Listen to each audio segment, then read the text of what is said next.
நேற்று ஐயா எடப்பாடியார் ஒரு அறிவிப்பு கொடுத்திருந்தாரு. 2026 என்னை முதல்வர் ஆக்கினால் ஒவ்வொரு குடும்பத்தாருக்கும் தலா 10,000 ரூபாய் கருணை தொகையாக வழங்கப்படும். இந்த கருணை தொகைன்ற வார்த்தைக்கு இன்னொரு அர்த்தம் இருக்கு. பிச்சை. என்ன நீங்க முதல்வர் ஆக்கினால் உங்களுக்கு நான் 10,000 ரூபாய் பிச்சை போடுறேன்னு அர்த்தம். நாங்க கட்டின வரிப்பணம், எங்க வரிப்பணத்தை நீங்க வாங்கி ஒய்யாரமா ஆட்சி அமைச்சிட்டு அதை எங்களுக்கு திருப்பி கொடுக்கும்போது அதுக்கு பேரு பிச்சையா? நாங்க உங்களுக்கு போடுறோம் ஆட்சி பிச்சை. கருணை தொகைன்னு கொடுத்து எங்களை கேவலப்படுத்துறத விட குடும்பத்துக்கு 100 கிராம் குருணை மருந்து வாங்கி கொடுத்தீங்கன்னு வச்சுக்கோங்களேன், குடிச்சிட்டு நாங்கள் செத்து போயிடுவோம். அதுக்கப்புறம் நீங்கள் நிரந்தரமாக ஆட்சியில் உட்காந்துருக்கலாம். மாதம் வருஷம் இந்த மாதிரிலாம் கொடுக்க வேண்டிய வேலையும் இல்லை. எங்கிட்ட இந்த மாதிரி இலவசம் தரேன் அப்படின்னு சொல்லி ஏமாற்றி ஓட்ட வேண்டிய அவசியமும் இல்லை. இலவசம் அப்படின்ற பேரில் மக்களுக்கு கொடுத்து ஏமாற்றி ஓட்டை வாங்கிட்டு அதே இலவசத்தை நீங்கள் பல இடங்களில் கேவலப்படுத்திருக்கீங்க. இலவச பேருந்துகளில் மகளிர் ஏறுறப்ப என்ன சொல்றீங்க? ஓசியில் தானே போறேன்.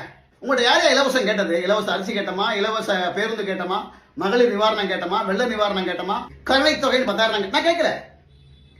ஏற்கனவே தமிழகத்தை தலைகுனிய விட மாட்டோம் சொல்லி ஆட்சி அமைச்சவங்க இன்னைக்கு 11 லட்சம் கோடி கடனை வாங்கி வச்சு தமிழக மக்கள் மட்டுமல்ல தமிழகத்தையே தலைகுனிய வச்சுட்டு இன்னைக்கு வெளியே தலை காட்ட முடியாம கேவலமா இருக்கு. நீங்களும் ஆட்சி அமைக்கிறதுக்காக இந்த மாதிரி பொய் ஊதார்களை விட்டுட்டு இன்னும் எத்தனை லட்சம் கோடி கடன் வாங்கி காத்திருக்கீங்க சொல்லுங்க பாப்போம். தமிழர்கள் நாங்க தன்மானத்தோட வாழணும்னு நினைக்கிறோம். எங்களுக்கு உங்களுடைய இலவசங்கள் எதுவுமே தேவையில்லை. நீங்க இலவசம் கொடுத்து நீங்க ஆட்சி அமைக்க வேண்டாம். இன்னைக்கு பல பேர் சொல்றாங்களா, நாங்க நல்ல ஆட்சி கொடுத்தோம், மக்கள் எங்களை ரொம்ப நம்புறாங்க, மக்கள் மனசுல நாங்க நீங்காம இடம் பிடிச்சிட்டு இருக்கோம் அப்படின்னு சொல்றீங்கல்ல. நேற்று